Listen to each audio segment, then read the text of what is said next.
গরুর ফ্যাপসা যদি এইভাবে রান্না করা হয় বাসার সবাই একদম চেটেপুটে খাবে। হ্যালো এভরিওয়ান, আসসালামু আলাইকুম। কি অবস্থা সবার, কেমন আছেন? চলে আসলাম প্রতিদিনের মতো নতুন একটা ব্লগ নিয়ে। তো আজকে আপনাদের সাথে শেয়ার করব গরুর ফ্যাপসা আমি কিভাবে রান্না করি। তো এটা ভালোভাবে ধুয়ে সিদ্ধ করে কেটে নিয়েছি। আর হচ্ছে এখানে লবণ, হলুদের গুঁড়া, মরিচের গুঁড়া, জিরা আর 2টা লবঙ্গ, 2টা গোলমরিচ, দারচিনি, এলাচ আর হচ্ছে এখানে পেঁয়াজ কুচি নিয়ে নিয়েছি, আদা বাটা, রসুন বাটা আর হচ্ছে একটা আলু আমি হচ্ছে কিউব কিউব করে কেটে নিয়েছি। আমার কাছে মনে হয়েছে আলুটা দিলে খুব ভালো লাগবে। আর আছে হচ্ছে সয়াবিন তেল। তারপরে হচ্ছে সব কিছু রেডি করে রেখে চুলায় কড়াই বসায় দিব।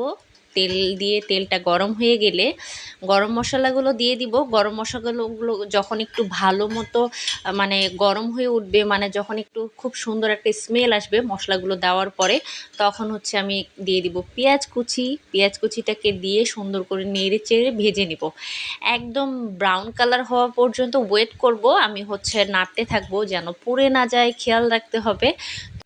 তো পেঁয়াজটা ভালোভাবে ভাজা হয়ে গেলে আমি হচ্ছে এখানে আদা বাটা, রসুন বাটাটা দিয়ে দিব।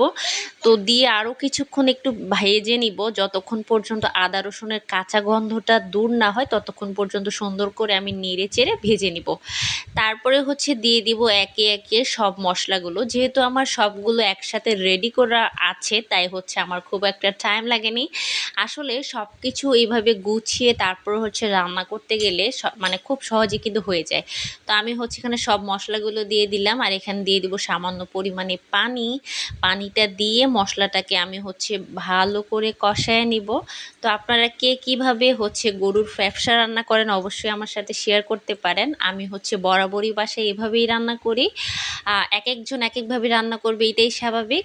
আর হচ্ছে যে আমি এটা মশলাটাকে ভালোভাবে কষায় নিব। কষানোর পরে আগে থেকে ভাপ দিয়ে কেটে রাখা গরুর ফ্যাপসাটা দিয়ে দিব। এক একজন হয়তো বা এটার নাম এক একভাবে বলে, বা আমি জানি না, আমি এটার নাম ফ্যাপসাই জানি, এর বাইরে অন্য কোনো নাম চিনি না, তাই বলতে পারলাম না।